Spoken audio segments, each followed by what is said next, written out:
prospecting, some of the old things, these things went away in 2020. And by went away, I mean they were halted, right? 2020 COVID hits. We all remember, let's not talk about it for too long here. 24 months, let's call it at least.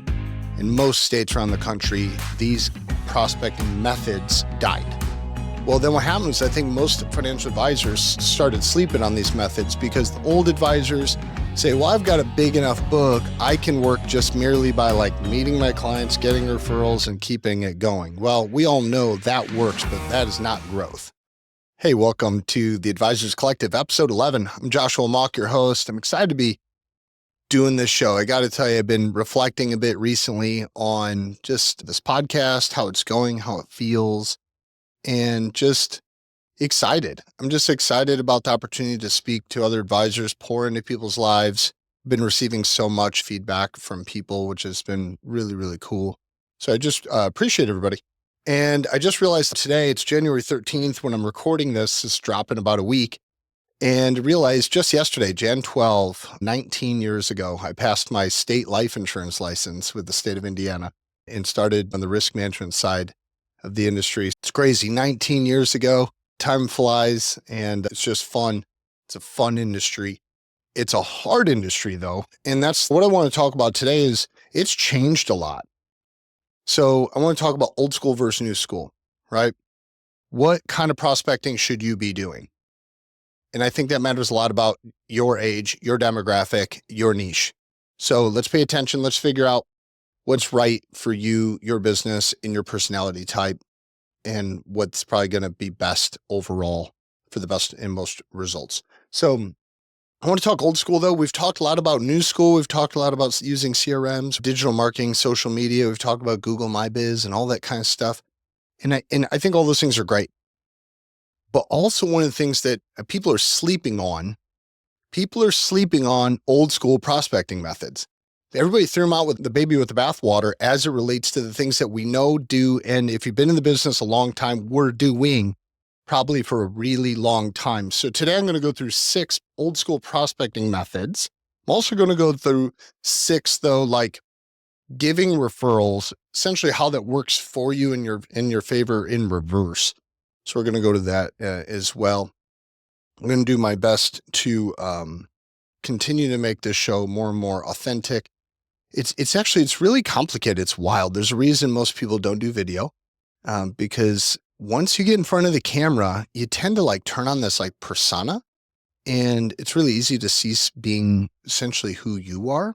It's really interesting, which is why you think about old broadcasters, kind of old school TV. It was like, hey, welcome to nightly news. And you think about the movie Anchorman, and it was this whole persona. And then we were raised watching people do that, based on the movies and television and news. And then it's weird. You get in front of a camera, you start doing it. What am I doing? This isn't how I actually talk. So it's funny. I just say that for all of you out there who are you're trying to make video, or if you're trying to work the digital side. Just tell you, I feel you, I get it. And I'm hoping to make the podcast better through time just because I hopefully become more authentic and more normal in front of the camera than maybe how I don't always feel that way. So anyways, prospecting, some of the old things, these things went away in 2020. And by went away, I mean, they were halted, right? 2020 COVID hits. We all remember, let's not talk about it for too long here. 24 months, let's call it at least. In most states around the country, these prospecting methods died. Well, then what happened is I think most financial advisors started sleeping on these methods because the old advisors say, well, I've got a big enough book. I can work just merely by meeting my clients, getting referrals, and keeping it going. Well, we all know that works, but that is not growth. Okay.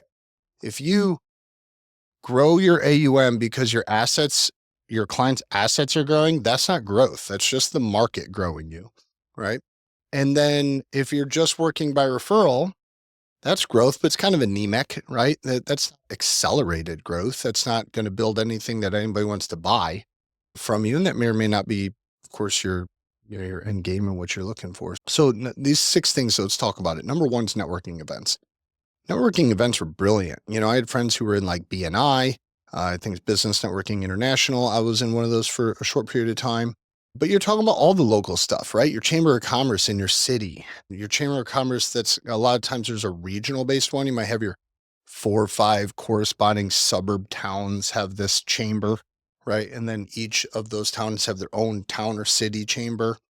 So joining something like that, I think industry conferences are huge. If you're working in a niche, they can be really effective. If you're not working in a niche, you just got to think about the ones that could work for you. And what I mean by that is, like, I met an advisor one time who only worked with dentists, went to dental shows, went to their continuing education events, all sort of stuff, and would pick up tens, hundreds, even thousands of names at these big dental conventions in Chicago, get tons of names, put them into the CRM, follow up, and just get lots of dentist appointments. That was his niche market. So he had all his email correspondence, text correspondence, all stuff. Literally everything was catered to dentist language. Industry conferences are a really big and great place to meet potential clients. Number 2 is community involvement. Of course, this is the old one that, everybody heard about at some point, right? Hey, join your Rotary Club, join the American Legion if you're a vet. I think they still hold water, right? The reality is we don't do them because we're trying to make sales. We do them because hopefully you have the right heart and you're wanting to enrich your community, enrich your town. And in one of those that's inside of that, there's those things like the American Legion, for instance, if you're a vet. But then you might just have a nonprofit. There might be a nonprofit in your area that you've got a heart for what they do. You've got a heart for like helping people in that specific space. I think financial advisors, based on our knowledge base, we know money, we know how to help people in ways that most people don't know how to help themselves, hence our need and why people desire to have us in their lives. I think it's important that we're on boards of charitable organizations in our area. I think it's important for us to join a board. I think we owe it to the world around us to take our brain head knowledge and give it to others. So find a good charity that you can be involved with in that regard. Number 3, public speaking, host seminars, host dinners. Just the good old-fashioned dinners is one, but I think just educational money seminars are super powerful. Think about the size, scope, and scale of Dave Ramsey. All the guy does is teaches financial education at an elementary level, okay? No offense to Dave, but that's his market, right? That's great. He's helping those people that are in that market that are just trying to get started. Most of our clients are going to be a little bit different than that. We're talking to them once they're beyond that, right? They have money saved. They're in a better place. They're not, up to their eyeballs in debt. So you can hold an educational seminar where you talk about that kind of thing. So, and you can just talk finance. You can talk high risk management. You can talk estate planning. You can co-venture this thing with an estate planning attorney and a CPA and the financial advisor, and they come together and host this event. And you can use number 4, direct mail, to invite people to that kind of event. So number 4 is direct mail campaigns. Direct mail campaigns can be a bit expensive, but they can also be highly effective. Direct mail for people in our marketplace, which tends to be that 55, 60 plus, right? Pre-retiree and post-retirement, that market, you can still use a well-designed, curated mailer, and you can target specific demographics, specific neighborhoods, zip codes, where there's knowledge bases all over the internet that you can pay very, very little for to get very specific on which areas. You also just know locally, you know the neighborhoods that have the houses that you think the clients you have or want in there, right? So direct mail can be really, really powerful. It gets cheaper the more you do. So a lot of times you can get, for instance, the stamps and whatnot done through a local print shop. If they're printing the asset for you, they're also mailing it. Many times they get bulk postage at half what normal postage costs. Number 5, referrals from other professionals are huge. Of course, that's working with the CPA, the attorney, that's working with the real estate agent and working referrals with one another. I'm going to be talking about that here in the second part of this. And number 6 is just hosting client appreciation events. I think for multiple reasons, but one of them is getting your clients to see your other clients. Something really powerful about that. I've had where, we hosted this event. Client comes in, they see another client They're like, hey, you retired? I heard you retired, but we didn't work at the same building anymore, stuff like that. It builds a tremendous amount of camaraderie, of course, amongst the clients because they can meet each other, have fun, they have something in common, and that's their financial advisors, you. And now they're kind of coming around that. But then you're doing some event. We did a Santa Claus thing recently. This summer, we'll do usually like a couples thing, a masculine thing, and more of a feminine thing, right? So we might do sporting clays shooting for men or something weird that they wouldn't normally do. That's kind of fun. And we do something usually like that for wives. And then sometimes we'll do for a smaller curated group, we'll do a dinner out somewhere that's really fun. Things like that, getting people together. I've always found that those are extremely powerful and always drive a tremendous amount of introductions, referrals for more business. So those are the 6 just old school prospecting methods. Don't forget them. They still work. Trade shows and just all that stuff. Some of them take a lot of legwork. I get it. But that's what your junior advisor's for, maybe staff, maybe you drop in. But if you got a good CRM, you've got a good landing page or QR code that takes somebody to somewhere to just sign up and give you their information quickly. It's a really simple way to get in front of a lot of people, collect a lot of names, get them on an email list, and that gives you a chance for somebody to want to check that box, book an appointment with me for an exploratory or discovery call. You get somebody on the phone, you're in a conversation now. So, and your skill takes over from there. So the next 6 is about giving referrals. How often do you think about giving, right? My last point here of the 6 I'll be talking about John Ruhlin, who wrote the amazing book, Giftology. If you have never read Giftology, I highly recommend you go read that book. John epitomized the ideal of gifting, right? He not only wrote New York Times bestseller on extravagant gifting, not just by extravagant, I don't mean just monetarily, it's like heart-wise, right? John passed away last year, August 4th, 2024, unexpectedly, and only 46, 47 years old. But he epitomized that sense of true gifting. If you've ever heard anybody talk about John, they talk about that. And that's why these 6 points I talked about give referrals. I always feel like I've gotten a lot of referrals because I give a lot of referrals. So I'm going to give 6 points around how to do that efficiently. Okay. So number 1, create a trusted network. Build relationships with other professionals. I kind of talked about this. Things that complement our industry though. So I think you should have a working relationship with a couple of like good CPAs. One that works with business owners, one that works with, more W-2 type people. Yeah, you want to have an insurance agent. Maybe it's auto home, it's Medicare. You got to have a couple of insurance people in your world. If you're not hybrid and you don't do life insurance, for instance, you get a life person. You get the auto and home lady. She's a specialist. She's a killer there. You get the Medicare person. You want to have those relationships. And what you want to do is give referrals. And you want to make sure that you give without expectation to receive.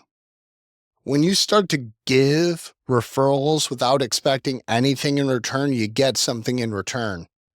People feel it, and it just feels gross. I've been thinking a lot about just like how over the years, reflecting a bit with being 19 years in the industry, long time, I started at 20 years old, young, ambitious, too much talent, not enough empathy in my heart at the time. Just thinking about just how much you're just always just trying to get something and not giving enough. And once I really learned that if you just give, connect, it just started flowing back in reverse, right? And so easily that you didn't even have to really try to acquire 20, 30 new clients a month, every single month into my practice. I would say this number 2 is be proactive about recommendations. Okay.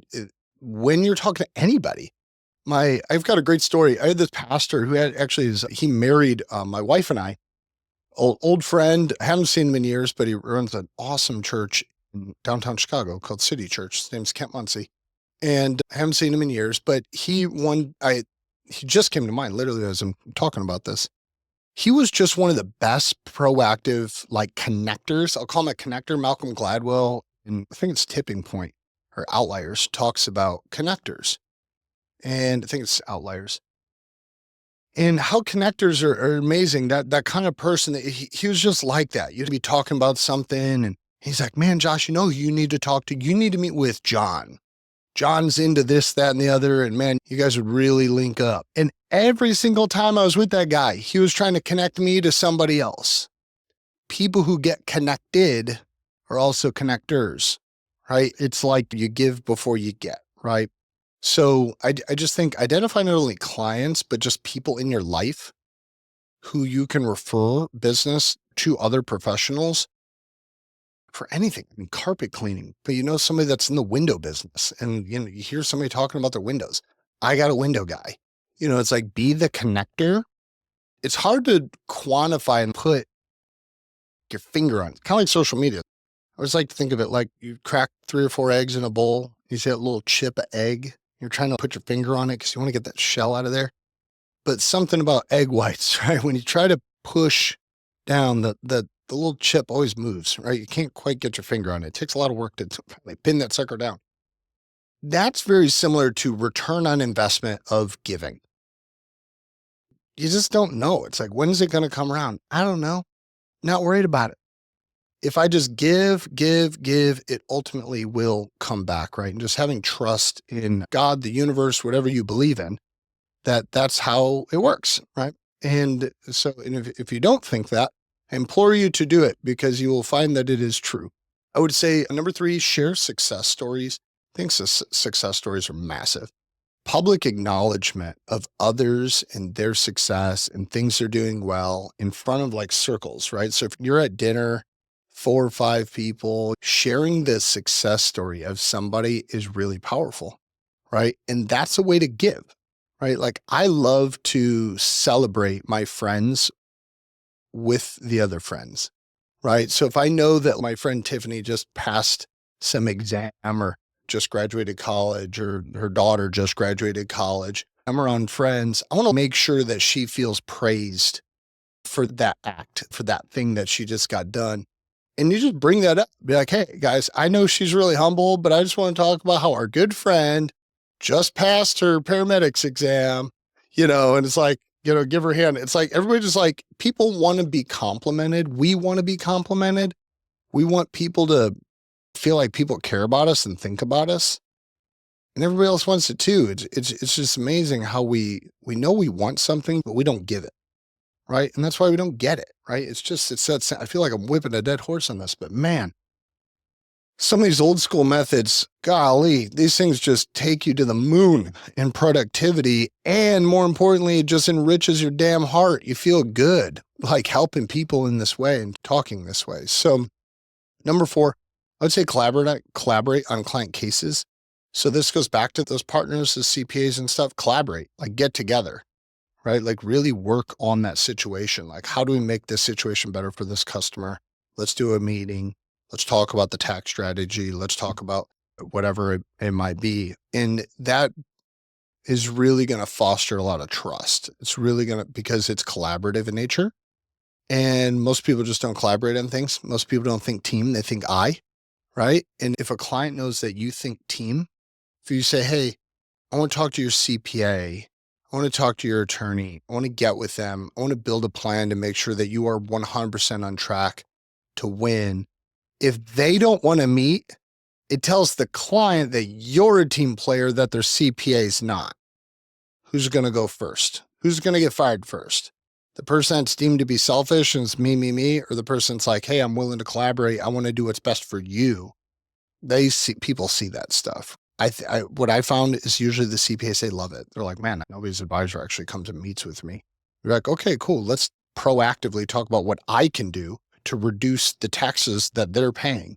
You know, what do you see that they're missing? You know, did they pay too much last year? You know, whatever the situation is. But it allows you to dig in. Number 5, introduce context strategically. Be strategic about it.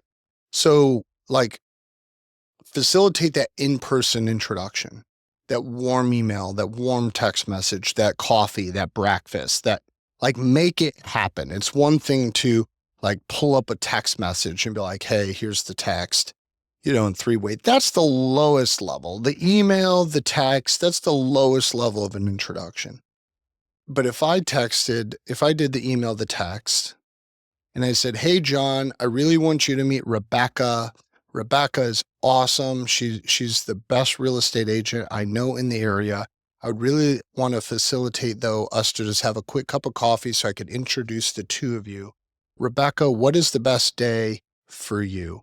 Right. And then ask, of course, the prospect, and just bring it all together. Bring that coffee together, make that happen, sit down, have coffee with them. The prospect's looking to buy a new house, looking to move, looking to upgrade. And you go and sit in on a part of that meeting, say, hey, you guys now can keep on going. This has been awesome. Boom, you're out of there. They're happy. You're happy.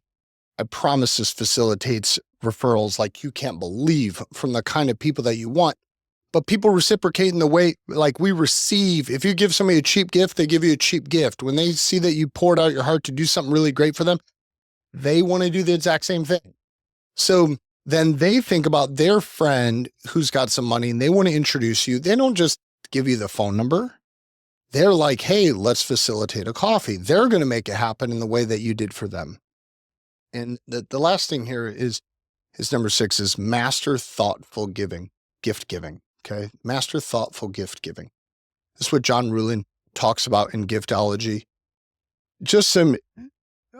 It's crazy reflecting back on kind of who he was and his book. And if you knew, and I knew multiple people in his life who were very close to John.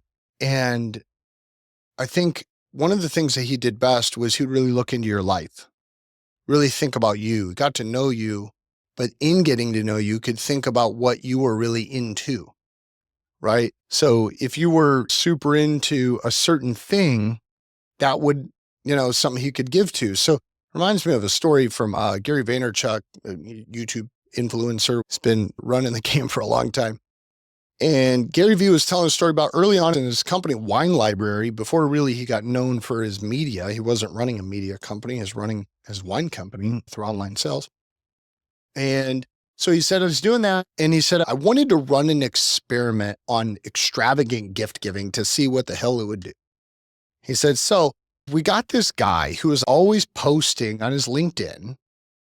His team was watching people who bought their products, so bought from Wine Library, watch their LinkedIn, see what they're posting about, follow them, that kind of thing. Look at their social medias. So this guy was always posting about Jay Cutler. And if you don't remember, Jay Cutler was the terrible Bears quarterback. I can say terrible because I'm from the Chicagoland area as a Bears fan, and we weren't a big fan of Jay. So, but Jay Cutler, this guy's like a Jay Cutler freak, right? He loved Jay Cutler. He's talking about Jay Cutler, this, that, and things what he should have done in this game, and so on and so forth. So he says, we found this guy, a Jay Cutler signed jersey on eBay, sent it to the guy. He said, my staff says the thing's $400. He said, just send it to him. I'm running an experiment. So he says, a month goes by. I haven't heard anything. Says it slipped my mind at this point.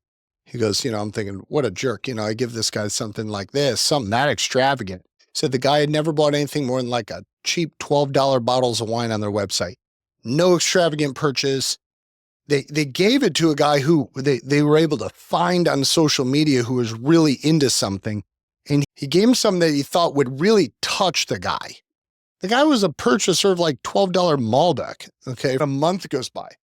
One of his sales team calls and says, we just got a gigantic order, like a $6,000 order for Burgundies on their website.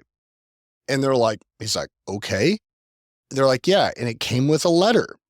And he's like, oh my God, it's the Jay Cutler guy. So they read the letter to him. And the guy's like, I'm in Arizona. I'm a business owner, blah, blah, blah.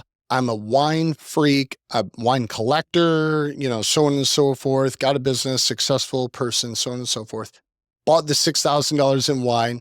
My good friend in Chicago, who's a big Jay Cutler fan, said you bought him a jersey and referred me to Wine Library for me to come here. You've got great prices on your Burgundy. Point of the story is this. It's not always the guy. It's who they know. I used to do a tremendous amount of business. Imagine your young 20s, not working with a big, higher, mass affluent or high net worth clientele. And I would do a lot of startup plans for young couples. So I'd be sitting with a young couple and I'd do the life insurance and we'd get an emergency fund, a joint account going in a Roth IRA or something. We'd be putting in monthly amounts or maybe doing rollovers of $10, $20, $30,000. Nothing big. And I'm staying in business as I'm growing my book this way, right? And just building clientele. But in so many situations, I would help that person and, Mark and Kelly kind of thing. That couple, Mark's uncle's got a lot of money. And Mark's at a barbecue this summer and he's talking to his uncle about how his uncle said, well, I'm going to retire in the next year. He said, really? So who's your financial advisor? Well, I don't have a financial advisor. Really? I've got one. And Uncle Jerry's thinking, how the hell does my nephew Mark have a financial advisor? I'm a year out from retirement and he's 29 and he's got a financial advisor. And he's like, okay, well, we should talk, right? And it was so often that I'd receive a phone call from that uncle. And then all of a sudden I'm working with somebody in that market that I really want to be in. That in my case, it was $500,000 to $2 million in liquid investable assets. That was kind of a sweet spot for me with the product set that I had at the firm I was at. And it just made for good business. It's not always the Jay Cutler guy buying it's not the Jay Cutler jersey, $12 bottle of Malbec. It's his friend who owns the business, who's highly successful, who's buying the $6,000 of Burgundy. This is so much about that thoughtful gift giving. And that might go down to your friend, your friend's super into darts and you buy him a dartboard. They're super into bowling and you buy them new bowling shoes. But the point is, it's thinking through what would be meaningful to them. And then inside of that, thinking about how you can give them a great gift that, of course, works within how our guidelines work in our regulated industry and how much you can give and so on and so forth with those limits. But what I've found is that inevitably, if you follow some of these giving referrals, if you become a connector, if you think about how to enrich them, if you figure out how to solve their solution, it's just inevitable when you give that hard that somebody feels like reciprocating and giving back to you. So I think it makes a big difference in people's business. It can really help grow your business. Hopefully some of these old school techniques you found helpful and fun, and we'll go back to using some of the things that maybe you did in the past that you haven't been doing. So signing off. See you later. Appreciate you. All right. Welcome to the disclosures for the Advisors Collective. The conversations on this podcast are intended to provide financial advisors with ideas, strategies, concepts, and tools that could be incorporated into their advisory practice. Advisors are ultimately responsible for ensuring implementation and compliance of anything discussed in accordance with your regulatory and compliance responsibilities and obligations. These discussions are meant purely for educational purposes. None of the information heard should be taken as financial advice or planning. The conversations and opinions that are expressed in the show are that of each host only and do not necessarily reflect the opinion of the other hosts and their affiliated companies. This podcast is not intended to give tax, legal, or investment advice. Always consult with a qualified professional. For my practice, securities are offered through Cape Securities Incorporated, member FINRA, SIPC. Investment advisory accounts are offered through Terra Wealth Management.